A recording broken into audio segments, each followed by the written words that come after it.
Hey you guys, it's Unique with Unique Travels TV, and I'm coming to you guys to make a video about VIPKID Mock 2 and just the things that I did when I had to do my Mock 2 interview. The very first slide starts with a warm-up. This has 6 pictures on it, and it says teacher says words, student circles word / picture, and uses the vocabulary word in a complete sentence. And the sentence is ICA or ICN. They have a tomato, an elbow, a robot, a table, a ruler, and a tongue. Because it is the warm-up, you do not have to do everything that's on the slide. So to save time, I always cut it in half. So I'll pick 3 different pictures that start with 3 different letters. So like tomato, elbow, and robot, because they have ETR. And then I might say circle the tomato and say, what is this? What is this? Or ask them, can you circle the tomato? And then either one, you could either say, you could circle it and ask them what is it, or you can have them circle it, ask them to circle it. Once they circle it, you can say, what do you see? And you do a little thing for C, or like this, or however you want to do your C.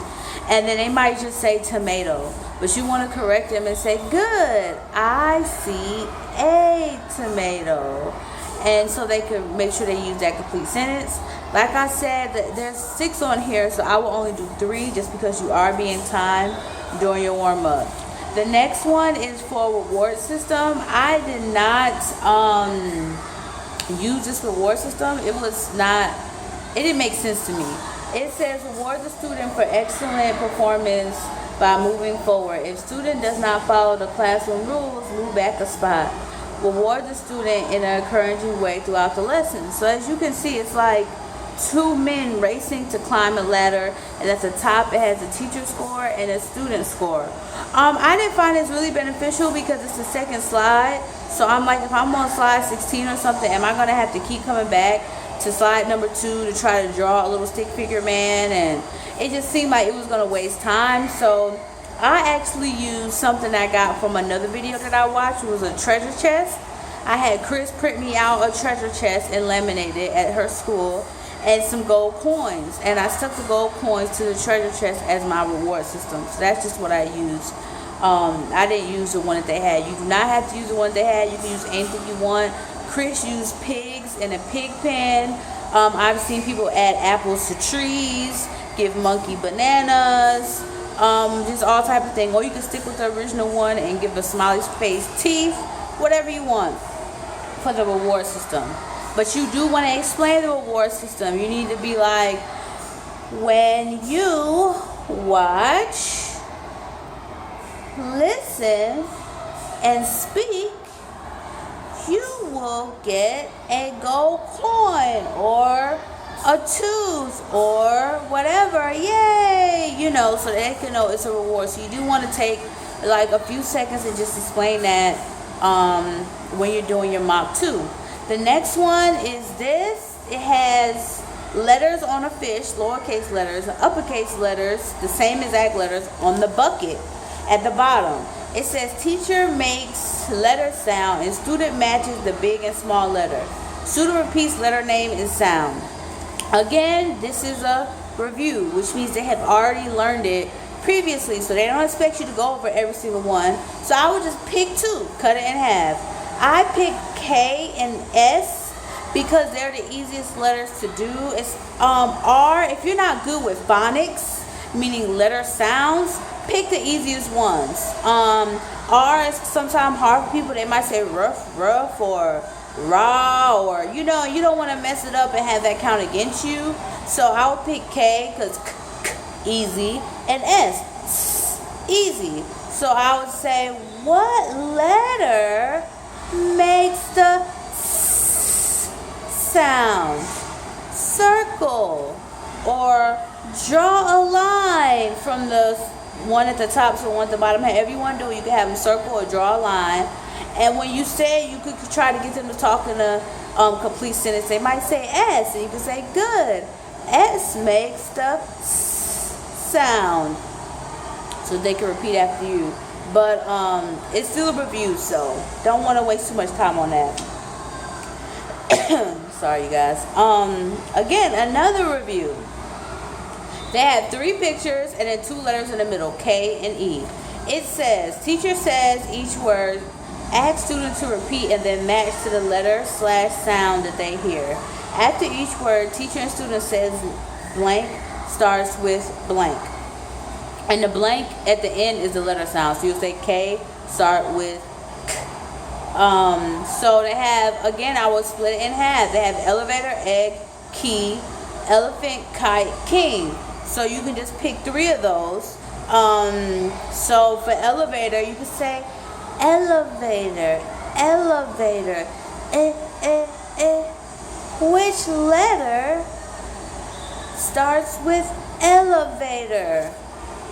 Can you, or you could go like this, and they can say elevator starts with E, or you can have them circle.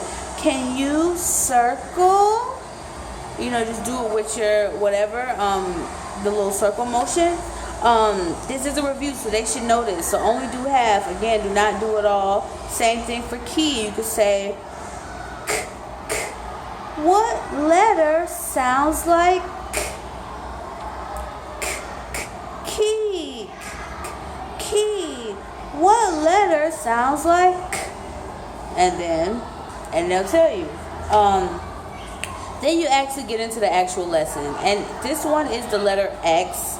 So you'll say X, X, X, X, X, X, X, X, X, X, X, X. X makes the X sound. Okay, so just to go over the X, you at least want to go over it 3 times. And it says at the bottom, go over the letter name, size, and sound. So size. Remember when I did my Mach 1, I forgot to do the size, and they criticized me for that. So when you're doing it, you want to circle the big X and say big X, big X, little X, and you know, little X, or no, small X. They don't want you to use the word little. They say it's kind of hard. I don't know why. But they told me about that in my criticism too for Mach 1. So small X, small X, and you could maybe do some sound variations like quiet, small X, big X, however you want to do it to make it interesting and fun. The first animal is ox. So then you can say this is an, well, no, you just want to start with saying ox and just circle it. Ox, ox.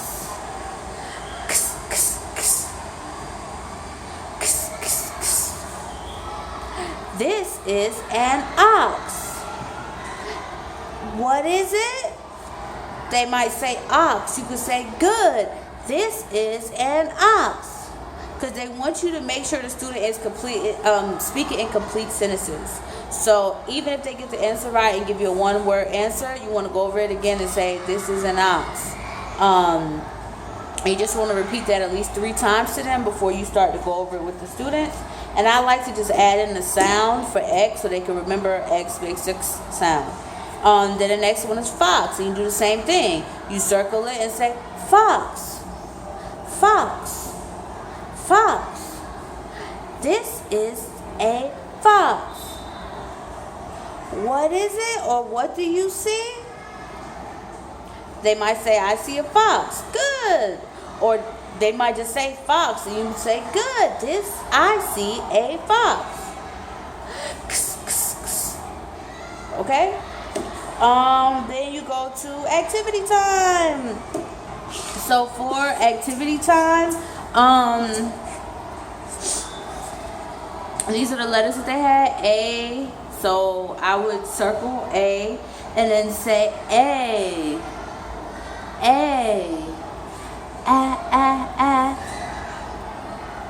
and then circle X. What do you see, or what is it? They should know because you've been going over X with them. So they'll say X. You're like, great job. And then you put it together. X, X, X. The same thing. So you might want to circle T and say X for the text at the bottom. Tax. And then the same thing for facts and max. When you're doing your time, you can't get to all these tax, facts, and max. So you might only get to one, or you could try to do two for tax and max, or tax and facts, or whatever you want to do. Like I said, even though it's not a review, you still don't have to do everything that's on the slide. That's even with the regular classes that you're teaching, depending on the pace your student is going at.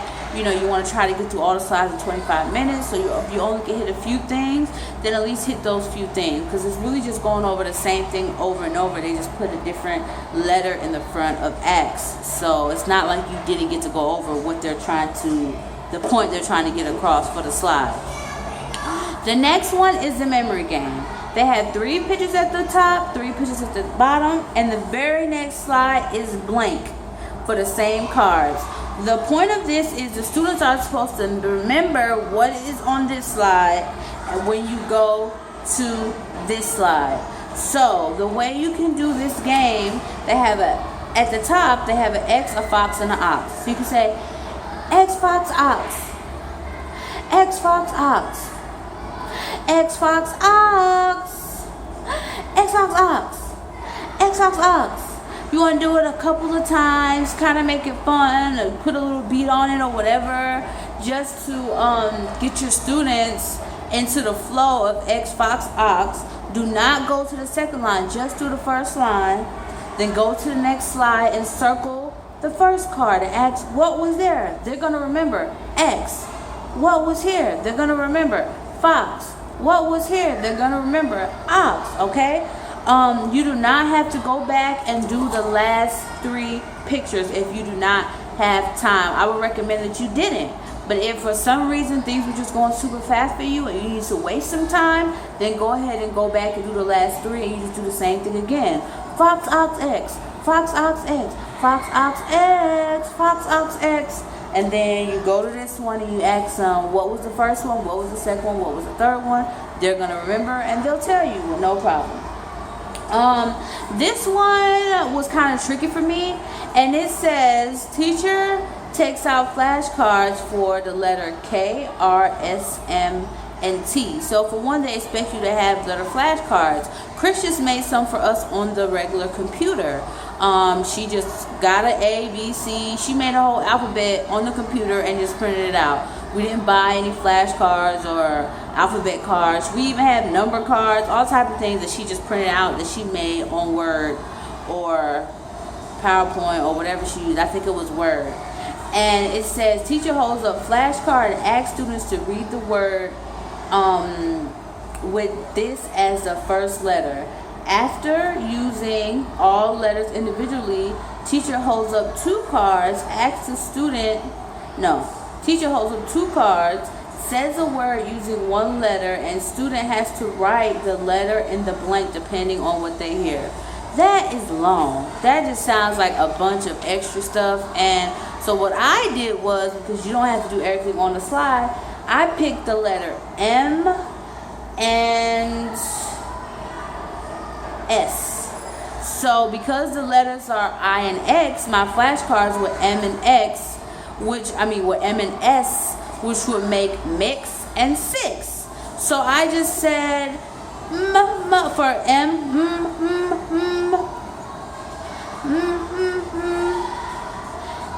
makes the sound. And then I went here and I circled the I and the X. X. X. Mix. So kind of like what you did back on this one, but a little different because they don't have everything on the slide for you, which kind of makes it a little bit more difficult. So that's what I did. And then I did the same thing for 6. I was like, with showing them the flashcards. S makes the sound. X. 6. Easy. Then you can also, when you show them the S or when you show them the M, you can ask them, what is this? And they might already know. S, M, great job. What sound does it make? They probably won't know, and then you can just tell them like I just did, and then put it together, and there you go. Then that's it. That's goodbye for the first half. So for the first 15 minutes, that's it. And I'm actually at 15 minutes and 19 seconds on my video, so you know, I'm getting there. I've been working with VIPKID for a little over a week, almost 2 weeks now, so it's going well. But yeah, so then you start off with the second half, which is for older students. So the first half is for the same age as you did when you had to do Mach 1. So it's for a beginner 5-year-old. And then this is for an intermediate student who has better English, who's been taking a class for a while or took classes somewhere else or what have you. So the first thing says, my country. So you see this red word? This red word is called a sight word. So whenever you get to a slide that has a sight word, you first want to go over that word first. So you'll say, circle country, country, country, country. What is it? And they'll tell you. And then you can ask them if they can read, and you can like just draw a line under the two little things right here, and they'll say, China is my country. Great job. Yes, China is a country. Make sure they say all that. And then you have them do the last line. It is the land where I was born. Oh, the bell.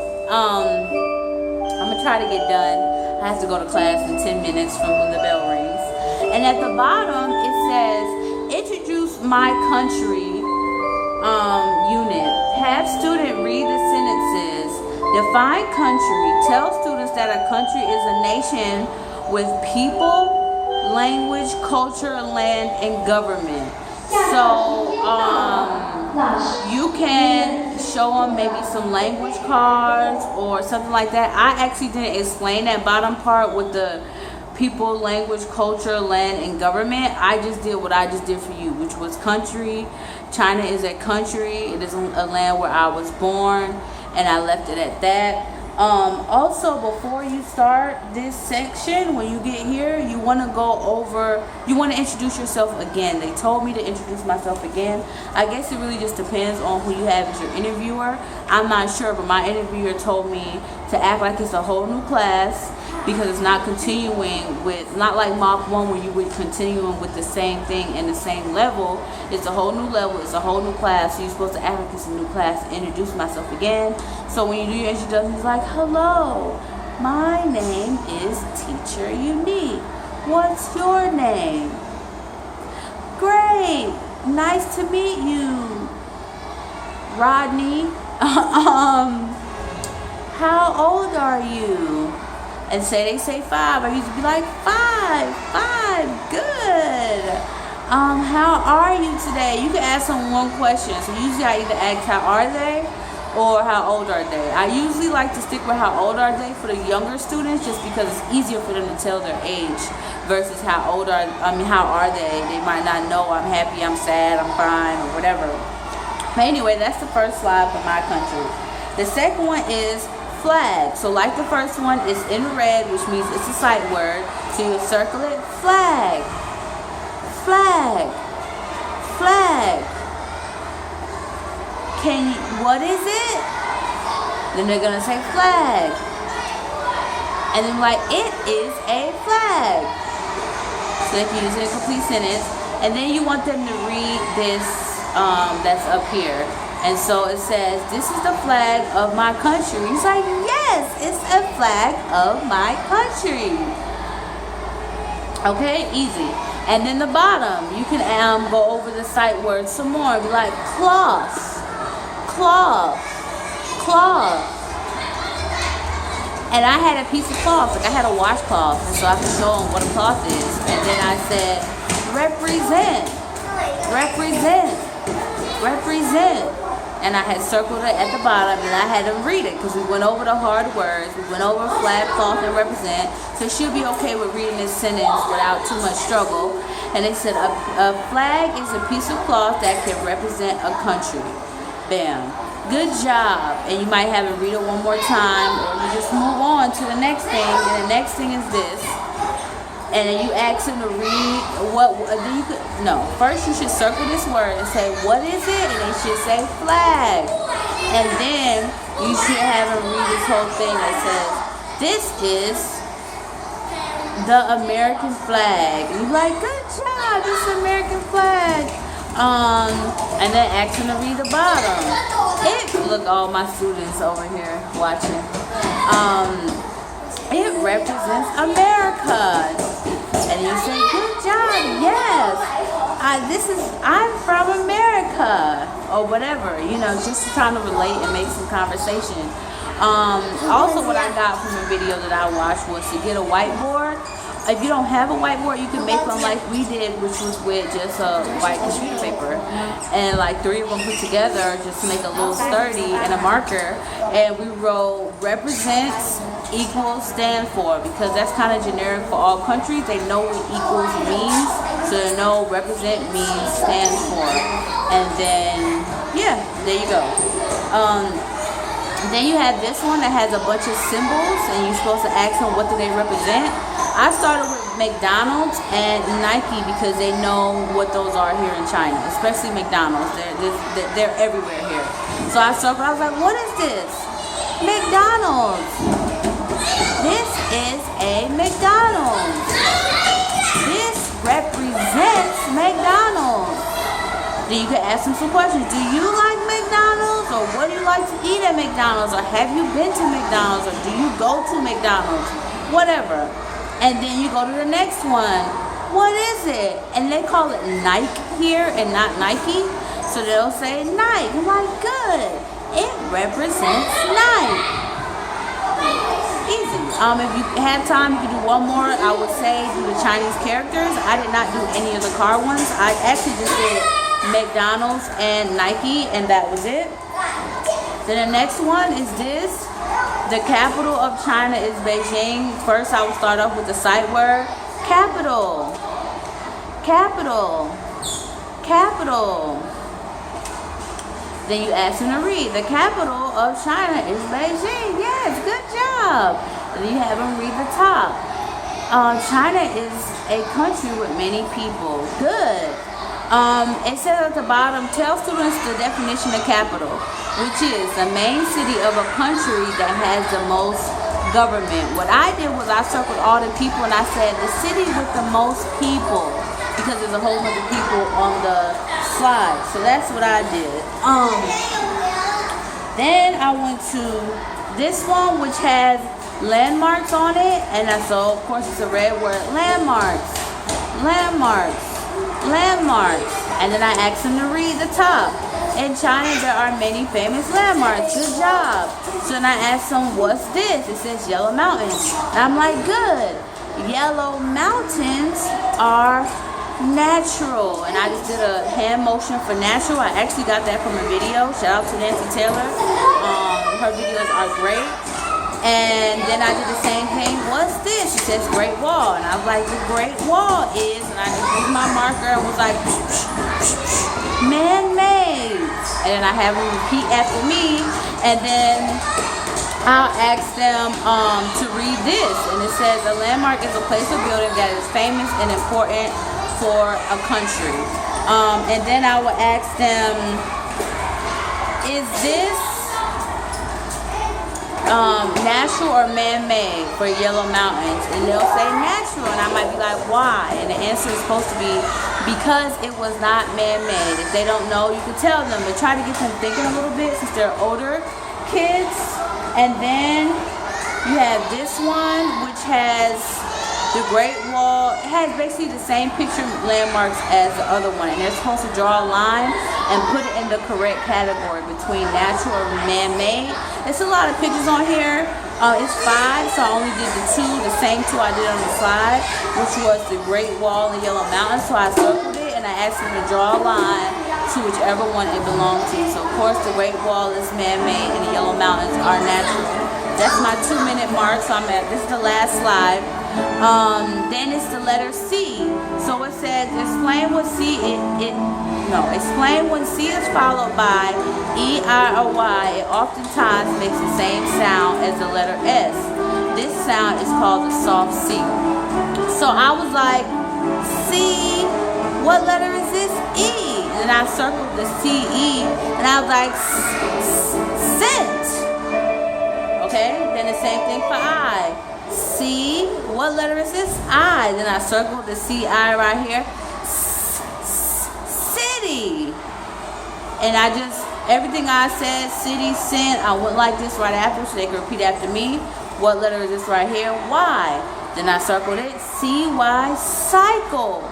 Then if you have time, you could go back and go over all the rest. I would say do one in each category first, just in case you run out, so you at least hit all of them.